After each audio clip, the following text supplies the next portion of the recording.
जी student, तो numerical number है 9। Numerical number 9 बहुत ही आसान है। वो कह रहे हैं कि हमारे पास दो प्लेट्स हैं, एक पॉजिटिवली चार्ज प्लेट है और नेगेटिवली चार्ज प्लेट है, और इसके दरमियान में इलेक्ट्रिक फील्ड होगी, और वो कह रहे हैं कि यूनिफॉर्म इलेक्ट्रिक फील्ड है और इलेक्ट्रिक फील्ड का मैग्नीट्यूड है 18 न्यूटन पर मीटर।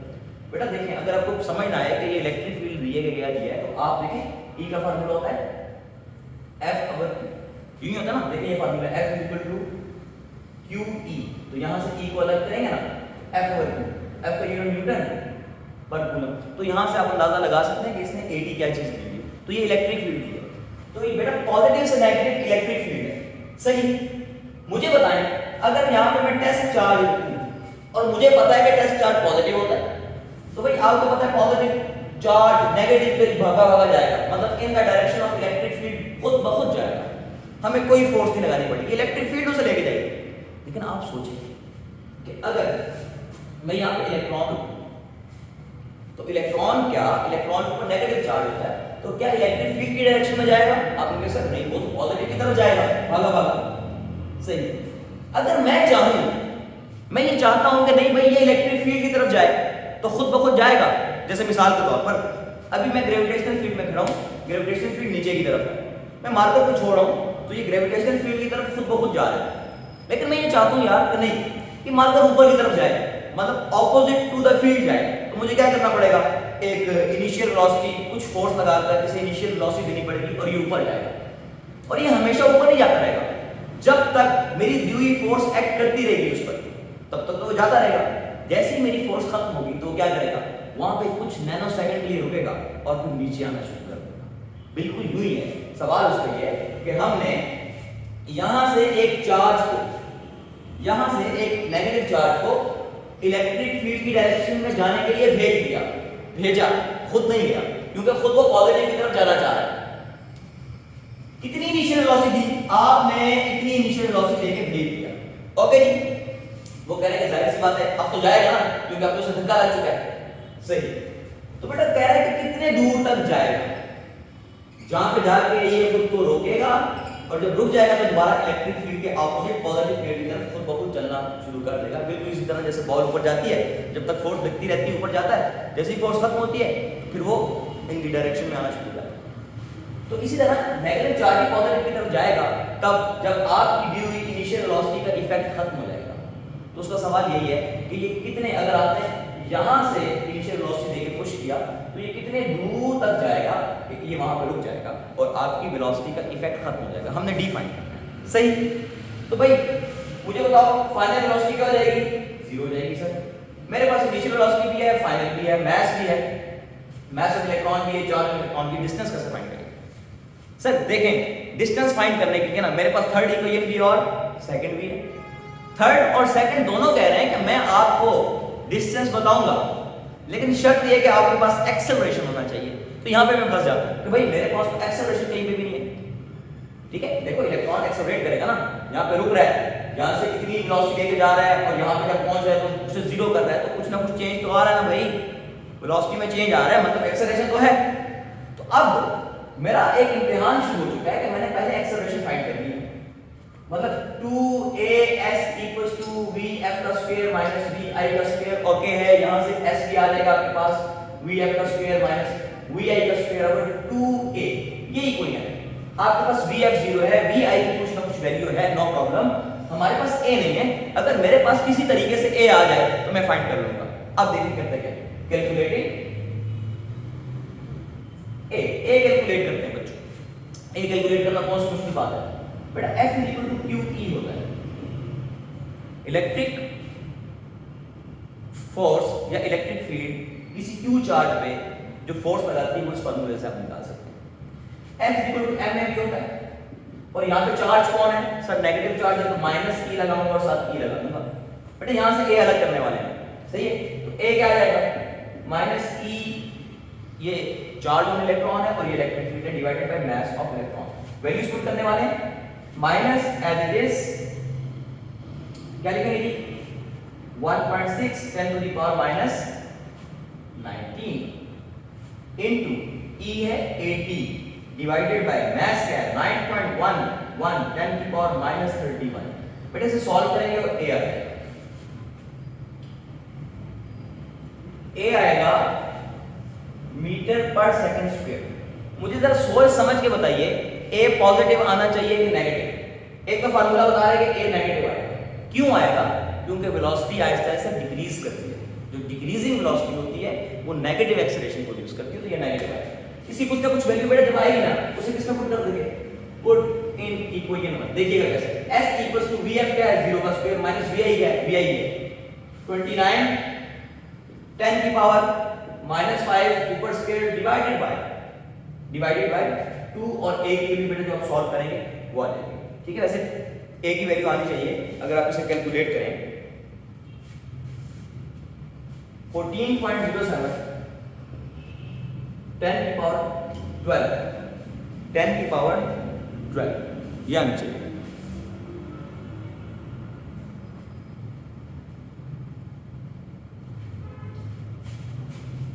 -14.07 10 की पावर 12 प्लस 12 वे जैसे सॉल्व करेंगे ये तो 0 हो जाएगा, ये नेगेटिव नेगेटिव कट जाएंगे दोनों, और आपके पास जो s का आंसर आएगा 0.299 मीटर।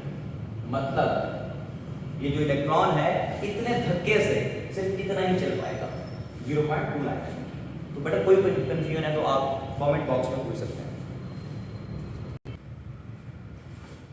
जी बच्चों, न्यूमेरिकल नंबर है 10। न्यूमेरिकल नंबर 10 बहुत ही आसान है। कहते हैं कि 3 कैपेसिटर्स हैं C1 C2 C3, इन्हें सीरीज में लगा दिए और इन्हें बैटरी लगा दी है 250 की। बताएं कि तीनों के पास कितना चार्ज आएगा, मतलब Q1 Q2 Q3 बताना है, और फिर तीनों के क्रॉस कितना पोटेंशियल का डिफरेंस होगा V1 V2 V3 बताना है। और वो कहता है कि अगर इन तीनों की जगह पे मैं एक सिंगल लगाना चाहूँ, मतलब C इक्विवेलेंट की बात कर रहा है, तो वो क्या आएगा? बेटा देखो सीरीज के बारे में ना हम न्यूमेरिकल बाद में स्टार्ट करते हैं, कुछ बातें याद रखते हैं, याद रखने की बातें हैं। सीरीज के लिए बेटा आपको एक बात याद होनी चाहिए कि सीरीज में सबके पास चार्ज सेम है, सही? दूसरी बात, सीरीज में सबके पास V सेम नहीं होगा, V1 V2 V3 तीनों सेम नहीं है, लेकिन इन तीनों को ऐड करें ना बेटा तो उतना V आएगा जितना बैटरी का है। तीनों के पास सेम नहीं है, एक के पास 50 है, एक के पास 100 है, 100 भी होगा 50 भी होगा, इसका मतलब थर्ड के पास 100 होगा, ये तीनों मिला के 250 बना लेंगे। सेम नहीं है, चार्ज सबके पास सेम है, अगर इसके पास 2 कूलम है तो ये भी 2 कूलम होगा, ये भी 2 कूलम होगा। तो आसान सी बात है, अगर आपको चार्ज पता चला ना किसी एक का तो आप कहेंगे सर इसमें अगर 100 भी लगा देना सीरीज में तो सबके पास यही चार्ज है, लेकिन V सेम नहीं है। अब जरा देखिए, पहले C इक्विवेलेंट निकालें। बेटा C इक्विवेलेंट निकालने का तरीका सीरीज के लिए है 1 over C eq 1 C1 1 over C2 plus 1 C, क्योंकि ये तीन का कैसे लगेगा बस C3 लगे, 4 होते तो 1 over C4 होता। वैल्यू पता है बेटा 1 over C equivalent as it is 1 over। देखिएगा अभी माइक्रो पुट करने की जरूरत नहीं है क्योंकि माइक्रो सबके साथ है ना, तो हम एंड में माइक्रो लगा देंगे। अभी सिर्फ क्या पुट करें 4 1 over 6 1 over 8। माइक्रो के तो नहीं पढ़े सर, एलसीएम क्या है? कोई ऐसा नंबर सोचो जिसमें सबके टेबल जाते हो, तो आई थिंक 24 सही रहेगा। तो 24 है यहां तक 4 कितना 24 होता है, 4 5 are 26 are 6 1 7 के प्लस एलसीएम को लेना आपको आता होगा, 6 4 are प्लस 8 3 are 3 आ जाएगा ऊपर 1 over C इक्विवेलेंट। तो बेटा ये आएगा 13 over 24 1 over C इक्विवेलेंट। बेटा दोनों को रेसिप्रोकल करो क्योंकि मुझे C इक्विवेलेंट इनवर्स में नहीं चाहिए, सीधे सीधे चाहिए। तो ये C इक्विवेलेंट हो जाएगा इक्वल टू 24 over 13। तो इसे बेटा सॉल्व करेंगे तो आंसर हमारे पास कुछ इस तरह से आएगा 1 पॉइंट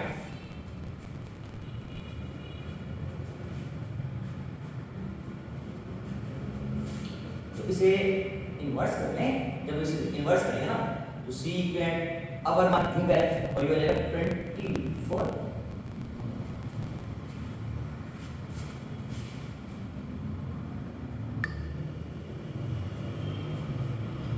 जी बच्चों, तो ये हो जाएगा ए डिवाइड कर दिया गया। अच्छा अगर आए मैंने सिर्फ 4 पुट किया था, माइक्रोफैरेड नहीं पुट किया था, तो बेटा माइक्रोफैरेड साथ आ जाएगा जो चीज आपने पुट नहीं की। मतलब से आप यूं कह सकते हैं कि सर 1 पॉइंट ना a 4 4 10 पर -6 फैरेड चार्ज ना C इक्विवेलेंट के पास स्टोर हो जाए। इसकी कैपेसिटेंस कितनी है? सॉरी इतनी कैपेसिटेंस।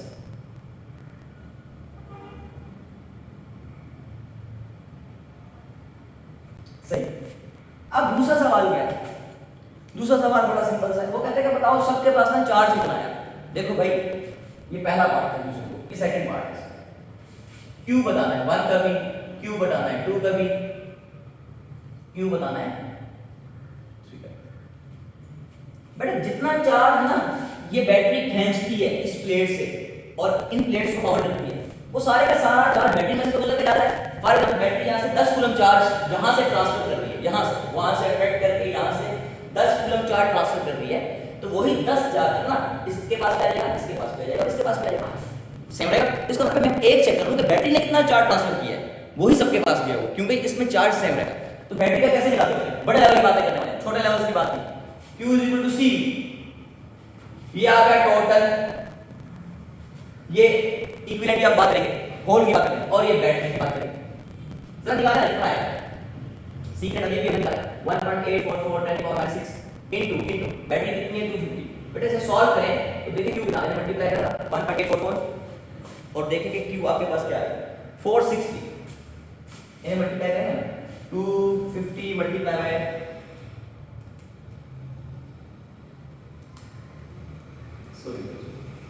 250 मल्टीप्लाई बाय 1.844, तो बेटा 461 के राउंड होगा, ये 60 करते हैं, ठीक है। 4 के यूनिट मतलब पूरा, और आपको पता ही है सबके पास सेम डाटा है, इसका मतलब है Q1 के पास भी यही है, Q2 के पास भी यही है और Q3 के पास भी यही है, और ये कितना है जरा बता दें इसे 460 या 61, सॉल्व कर लीजिएगा जो भी आंसर आएगा,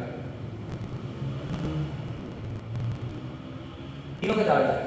अब V फाइंड करना है, हाँ भाई V1 V2 V3 सेम नहीं होने वाला क्योंकि सीरीज कॉम्बिनेशन, तो देखो यहाँ पे करते हैं, यहाँ पे V1 का फार्मूला बनाते हैं, देखो Q equal to C, Q equal to C से जरा ये लगता है ना, तो V इक्वल टू Q अगर C वन की बात है तो पता लगा V2 equal to V3 equal to, दो फाइंड करने तीसरा आपको बहुत आ जाएगा। Q1 कितना है सर, सारे सेम है, ये कितना C1 4 10 की पावर -6, ये -6 वाला चक्कर ही खत्म हो गया, तो यहां से V1 को सॉल्व करेंगे तो कितना आ जाएगा, जल्दी से बताएं कितने वोल्ट आ जाएगा,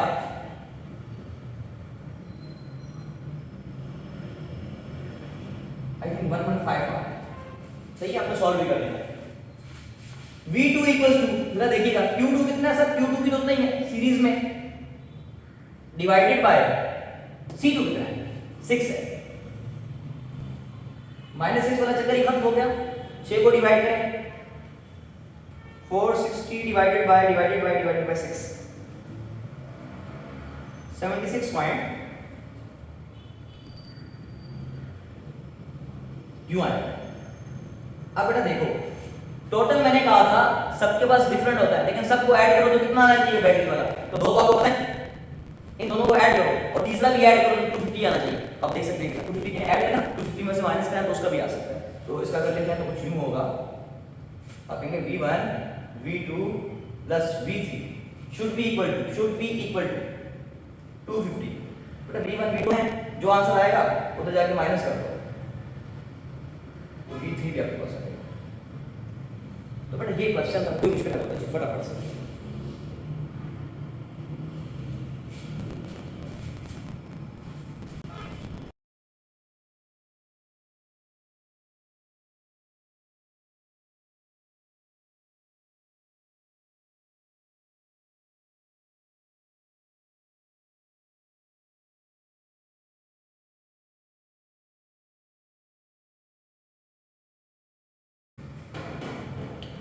जी बच्चों, न्यूमेरिकल नंबर है बहुत मजे का है, थोड़ा टेक्निकल है, लेकिन 2 मिनट का क्वेश्चन है, कोई बड़ी बात नहीं, आसानी से समझना, बिल्कुल इजी होगी और देखिए होता कैसे।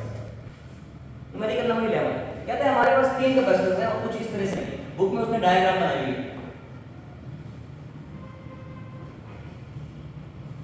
ये लगे हुए हैं, ये कोई बैटरी पे लगाई हुई है 6 वोल्ट, और ये 2 माइक्रोफैरड है, ये 5 माइक्रोफैरड है, और आई थिंक ये 3 माइक्रोफैरड, ये 3 माइक्रोफैरड।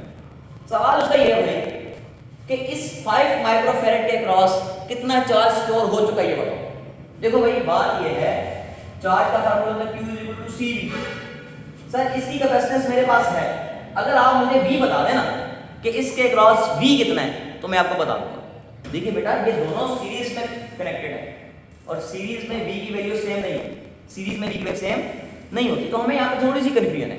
अगर ये दोनों पैरेलल में होता ना तो मैं कहता यार 6 6 दोनों के क्रॉस है, यहाँ पे 6 पुट करता, c की वैल्यू पुट करता, आंसर आ जाता। तो अब हमारी जो सारी बेटा दौड़ है ना वो सारी किस पे v को निकालनी, किस पर है v को। तो अभी नहीं होता क्या, मुझे पता है कि charge across 5 microfarad should be equal to C 5 microfarad और V 5 माइक्रोफैरेड, ये इक्वल है। और इसमें हमें कोई प्रॉब्लम नहीं, बल्कि एक स्टेप में कर भी लेता हूं, इसकी वैल्यू भी पुट करें। चार्ज अक्रॉस 5 माइक्रोफैरेड इक्वल है C की वैल्यू मुझे पता है इसकी 5 10 की पावर -6 और V नहीं पता, ये बता देंगे थोड़ी देर में, ये इक्वेशन है।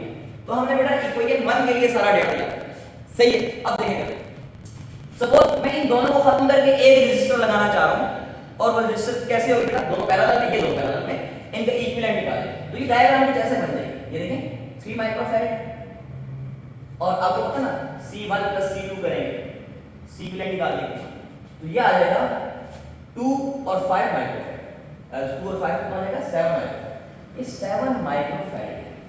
अच्छा ये देखिए ये 6 वोल्ट की बैटरी लगा है, क्लियर। अब मुझे बताएं तो सोच समझ के बताइए, क्या दोनों ने चार्ज सेम स्टोर किया होगा कि नहीं किया होगा? मैं इन दोनों की बात कर रहा हूं, इन दोनों की। सर सीरीज में तो सेम स्टोर किया होगा, वो चार्ज कितना होगा जरा आप मुझे बताएं।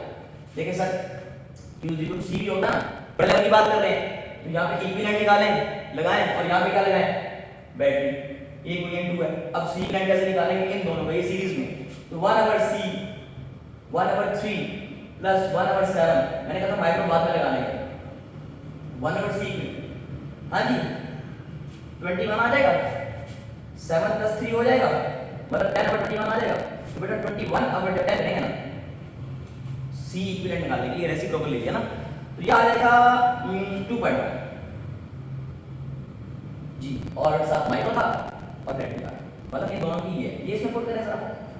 तो Q = 2.1 10 की पावर -6 और इनटू V6, तो मल्टीप्लाई करेंगे 6 1 6 12.6। बेटा हम ये सुनिएगा गौर से, हमने ये जाना अभी तक कि इसने भी और इसने भी 12.6 माइक्रो कूलम चार्ज स्टोर किया हुआ है और इसने भी 12.6 माइक्रो कूलम चार्ज स्टोर किया। सही है, बिल्कुल सही।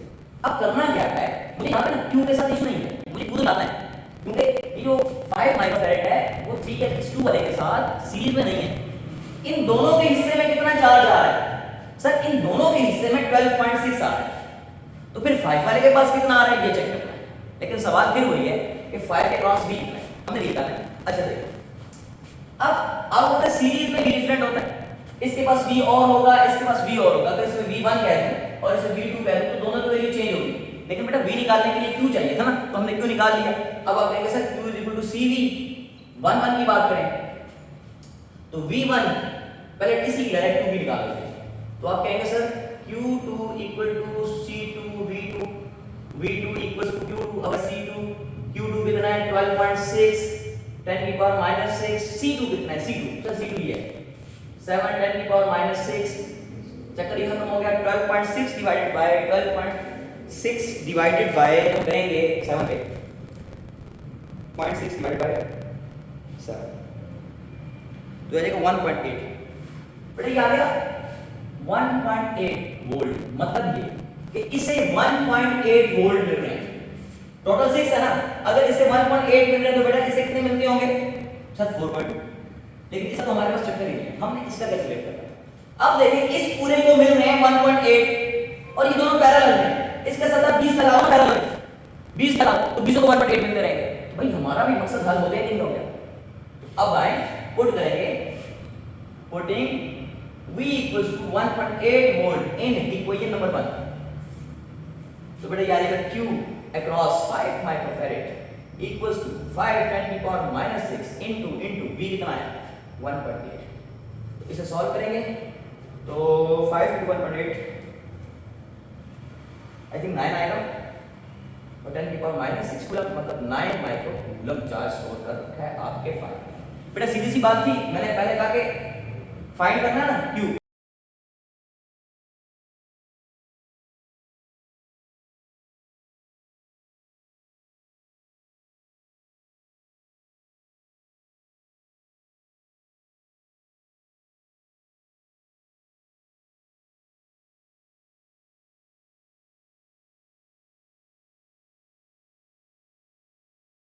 न्यूमेरिकल नंबर 12 है। वो कह रहे हैं कि एक 6 माइक्रो कूलम का हमारे पास कैपेसिटर है माइक्रोफैरेड का, उसे हमने 120 वोल्ट बैटरी के साथ कनेक्ट किया, तो आपको पता है कि ये चार्ज होना स्टार्ट हो जाएगा। पहले ये फाइंड करें कि इसने कितना चार्ज स्टोर किया, बाकी बातें बाद में देखेंगे। सर कोई बड़ी बात नहीं है, Q equal to C V, अगर आप 1 कह रहे हैं तो Q को भी 1 कह रहे हैं, सही है ना। तो C कितना है 6 10 की पावर माइनस 6 और ये है बेटा 120। तो इन दोनों को जब मल्टीप्लाई करेंगे तो आपके पास आंसर आ जाएगा कितना चार्ज इन्होंने स्टोर कर लिया, वो कुछ आ जाएगा जी 120 इंटू 6 720 10 की पावर माइनस 6 कूलम चार्ज जनाब ने स्टोर कर लिया। इसने अपने पास कितना चार्ज स्टोर कर लिया। अच्छा जी, कहते हैं कि आप बैटरी हटाएं, बैटरी मैंने हटा दी और कहते हैं इसके साथ बैटरी की जगह पे एक और कैपेसिटर जोड़ दें। ये यही वाला है C1 6 माइक्रोफैरेड, जिसने कितना चार्ज स्टोर किया हुआ है 720 10 की पावर माइनस 6 कूलम। इसे एक और कैपेसिटर के साथ आप जोड़ रहे हैं यूं। अच्छा वो कैपेसिटर कितना है, वो C2 कह देते हैं उसे, और वो है 4 माइक्रोफैरेड का। सही। अब मुझे बताएं चार्ज ट्रैवल करके यहां पर आएगा कि नहीं आएगा, तो कुछ चार्ज यहां पर स्टोर हो जाएगा। सही। अब ये दोनों सीरीज में है पैरेलल में, सर पैरेलल में। वो कह रहे हैं कि बताओ इनका कॉमन पोटेंशियल डिफरेंस क्या है। कॉमन पोटेंशियल डिफरेंस की बात कर रहे हैं, क्योंकि पैरेलल है ना, दोनों के पास सेम पोटेंशियल डिफरेंस हो जाएगा। तो बेटा ये क्वेश्चंस होते हैं कॉमन पोटेंशियल डिफरेंस के। तो कॉमन पोटेंशियल डिफरेंस का फार्मूला लिखें, common potential difference Q is equal to CV, V equals to charge, यहां पे टोटल चार्ज आ जाता है, टोटल चार्ज किसी एक का नहीं, क्योंकि टोटल ये जो स्टोर करके लेकर आया था ना बेटा, उसी ने कुछ शेयर किया होगा इसके साथ, तो टोटल चार्ज यही वाला, यही टोटल चार्ज डिवाइडेड बाय नीचे C होना चाहिए और यहाँ पे C भी टोटल होना चाहिए, टोटल C। टोटल C को C इक्विवेलेंट नहीं बोलते हैं, वही तो बोलते हैं। चलो सर टोटल चार्ज है 720 10 की पावर माइनस 6, बेटा डिवाइड में ये दोनों पैरेलल में C निकालने का आसान तरीका होता है, आंखें बंद करके दोनों को ऐड कर दो यूं। तो बेटा कुछ यूं हो जाएगा, common potential difference equals to 720 10 की power minus 6 divided by C1 plus C2, मतलब 6 माइक्रो प्लस 4 माइक्रो। तो बेटा ये हो जाएगा 720 10 की पावर माइनस 6, ये हो जाएगा 10 माइक्रो। माइक्रो का मतलब 10 की पावर माइनस 6, ये कैंसिल हो गया और ये 72, हाँ जी